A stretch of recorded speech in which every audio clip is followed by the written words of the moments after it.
За та бүгдийн энэ өрөө амрыг ирээ.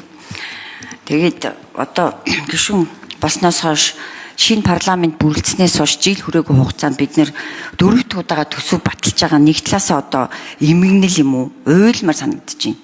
4 өдөр бид нэр 4 удаа ингэж хүн дүүл болтол ингэж төсөв хилцэж суулаа. Нөгөө талаасаа бас туршлагачдгийн юм шиг байна. Тэгэхээр одоо бас гайхаад байна л да. Би нэг юм ойлгохгүй болчлоо. Төсвийн гүйцэтгэлээ яагаад хилцэхгүй орхиод шууд тодглоор орчоо.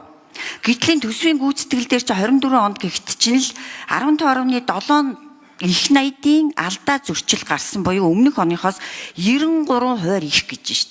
Бараг 2 дахин их ийм одоо алдаа зөрчил гарцсан явж хахад тэрийг бид нар эхэлж зүйн хилэлцэж байгаад за ийм алдаа зөрчил гарсан байна. Дахиж энийг гаргахгүй тулд энэ тодтоглоо ийшээ чиглүүлээч гэдэг юм уу мэдэхгүй. Логикоор бол ингэж явбал зүйтэй санагдсан боловч харамсалтай төсвийн гүйцэтгэлээ ярилгүй орхиод ийшээ орчлоо. Би дөнгөж гишүүн болсныхаа дараа нэг Америкийн конгрессийн гишүүнтэй уулзахад ерөөсөө төсвөөс илүү гүйцэтгэл чухал гэдэг. Америкт бол гүйцэтгэлийг л маш олон хоногоор ярилцдаг, хилцдэг гэж хэлж исэн.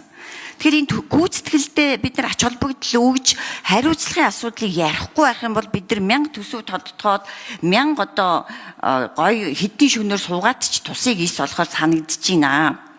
За тэгээд энэ мэдээж 4 удаа төсөв батлан за 2 нь тодтогол 2 нь төсөв гэж үзлээ гэхтэл эн чинь бид нар өнөөдөр ч ингээл ярьлаа. Ерөөсөө төлөвлөлт буруу байна. Орлогоо буруу тооцож чинь хитрхи өөдрөг байна. Хит их зардал гаргаж байна. Төсөв дагсан байна. Сөрсөн бос байна гэдэг. Байнга яриад идэг. Гэтэл ингээд ер нь хариуцлагын механизм гэж байгаа мó? Ямар нэгэн хуулийн тусгагдсан юм байгаа юу? Би эндээс нэг төсвийн тухай хуулиас нэг зүйл заалт оллоо л доо 74 гээд. Төсвийн төслийг боловсруулж батлуулахдаа үндэслэлгүй тоо мэдээнд тулгуурлаж батлуулсан нь төсвийн гүйцэтгэлээр тогтоогдсон бол уг албан тушаалтныг албан тушаалаас чөлөөлнө гээд. Тэгэхээр энэ өмнө ингээд 4 удаа төсөв баталж гин гэдэг нь өөрөө төсвийн чинь одоо буруу зөрүү тооцоосны улмаас батлаад байна гэж бид нар өнөөдөр жингөө ярьлаа л да. Ашгүй гişүүд мэд бүгд бас ойлгоод нэг vibe-тай байгаадаа баяртай байна. Өмнөх 11-12 сарын төсвийн үеийнхтэй харьцуулбал. Тэгэхээр энэ дээр хинд ямар хариуцлага тооцох юм болоо? Хариуцлага тооцохгүйгээр бид ингээд цаашаа яваал гэвэл хизээ чинь төсвийн хариуцлага сайжрахгүй, төсвийн энэ алдаатай мадагтай төлөвлөлт хизээч засрахгүй.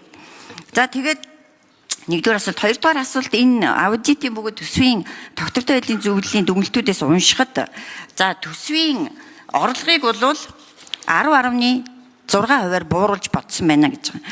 Тэгсэн мөртлөө за эхлээд хариулчаад нэмэлт тодруулгая. За хэн хариулах вэ? За ерөнхий сайд хариулъя. За Жодгийн Баярмаа гишүүний саналтай бол зарчмын хувьд нэг байна. Ер нь агуулга нь улсын хурлын чуулганы хуралдааны дэгийн тухай хуульд болон улсын хурлын тухай хуульд оруулсан санаа нь 6 сард гүйцэтгэлээ хэлцээд 9-10 сард төсөв хэлцэх үедээ дараа жилийн төсөв хэлцэх үедээ харгалзсан үзэх зорилгоор төсвийн тодтогол биш дараа жилийн төсөв хэлцэхдээ өмнөх жилийн гүйцэтгэлийг хэлцдэг ийм зарчмаар суулгасан олон улсын жишг байдаг бах. Энэ удаа бол төсвийн тодтогол давхцчлаа. Гэхдээ энэ төсвийн тодтогол бол төсвийн гүйцэтгэлтэй шууд холбоотой гэж байгаа юм биш. Энийгээ бол улсын хурлын бүрэн эрхийн асуудал өгөөд энэ аудитын газраас хийсэн гүйцэтгэлийг хэлцэж байгаа засгийн газар өмнөх жилийн төсвийн гүйцэтгэлд бол та бүхэн хэлцэж ярих байх гэж бодож байна. Зүгээр 4 дахь удаага төсөв баталж байгаа бол тэгэхээр төсөв батлахгүй бол улсын хурлын хамгийн гол онцгой бүрэн эрхийн нэг. Энэ хүрээнд одоо татвар төлөгчдийн мөнгийг яаж үржигтэй зарцуулах вэ, зарцуулсан бэ гэдэг хоёр асуудлыг ярьж байгаа учраас энэ бол бас ард түмний төлөөлөгчдийн үндсэн үүрэг гэж бодож байна. Гүйцэтгэлийг бүрэн хэлцэж дараа нь үнэлсний дараа одоо төсвөө батлах ёстой гэсэн зарчим бол бийж байна. Ер нь төсвийн зарлага орлогын биелэлт хангалттай тайлагдаагүй бод гүйцэтгэлийн суур дүгнэлт хийгээгүй байхад дараа жилийн төсвөө хэлцэж болохгүй гэсэн санаа 26 оны төсөвтөөр ярьж байна гэсэн. Энэ жилийн хувьд бид 25 оны төсвөө тодтогж байна. 25 оны төсвийн гүйцэтгэлийг харин бид нар та бүхэн тайлагнаж та бүхэн эх онд 26 онд хэлцэнэ. Тэр үед бол бид сайн тайлан гүйцэтгэл үзүүлэхийг зорих ёстой гэж бодож байна.